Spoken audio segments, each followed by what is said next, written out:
ଭଉଣୀ ତୁମର ସେ ଭଉଣୀଟି ସେଦିନ ନଈକୂଳରେ ତୁ ମୋ ହାତରେ ରାକ୍ଷୀ ବାନ୍ଧି ମୋ ଭଉଣୀ ହେଇଯାଇଥିଲୁ, ହେଲେ ଆଜି ଏ ନଈକୂଳକୁ ଆତ୍ମହତ୍ୟା କରିବା ପାଇଁ ଆସିଥିଲୁ କାହିଁକି?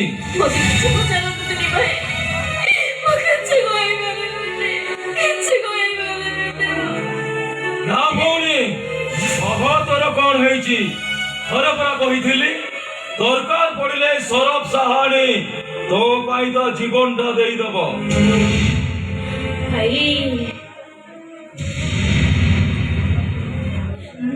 ଏମାନେ ଆଜି ଏମିତି ଏକ ଛକି ରାସ୍ତାରେ ଠିଆ ହେଇଛି ଯେ ନା ସେ କାହାକୁ ପ୍ରଶ୍ନ କରିପାରୁଛି ନା କାହା ପ୍ରଶ୍ନର ଉତ୍ତର ଦେଇପାରୁଛି।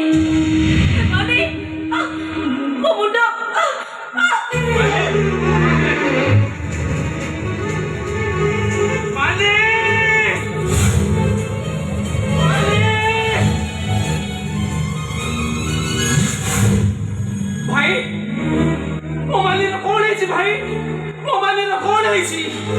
କିଛି ନାହିଁ, ସେ ନଈକୁ ଡେଇଁ ଆତ୍ମହତ୍ୟା କରିବାକୁ ଯାଉଥିଲା, ମୁଁ ତାକୁ ବଞ୍ଚେଇ ଦେଇଛି।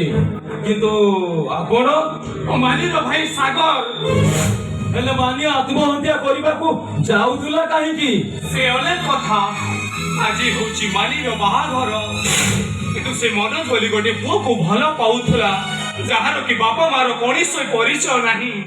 ବାପା ମା ଜନ୍ମଜାତକର ପରିଚୟ ନାହିଁ ବୋଲି ସିଏ କଣ ଏଇ ପୃଥିବୀ ଗୋଟାଇ ଜନ୍ମ ହେଇଛି? ପ୍ରକୃତରେ ତାର କଣ କେହି ବାପା ମା ନାହାନ୍ତି? ଦେଖ ଭାଇ, ତମେ ଯେତେବେଳେ ମୋ ମାନିର ଜୀବନ ବଞ୍ଚେଇ ଦେଇଛ, ତମେ ହଉଛ ମୋ ମାନିର ଆଉ ଗୋଟେ ଭାଇ। ଏଣିକି କଟା କଟାକଟିର ସମୟ ନୁହଁ। ତମେ ମୋ ମାନି ପାଇଁ କିଛି ଗୋଟେ କର ଭାଇ, ତମେ ମୋ ମାନି ପାଇଁ କିଛି ଗୋଟେ କର। ଆଜି ହଉଛି ମାନିର ବାହାଘର, ପର ଆସି ଗାଁ ମଝିରେ ପହଞ୍ଚିଲାଣି। ଏପଟେ ମାନି ନଈ କୂଳରେ ଚେତା ପଡିଛି।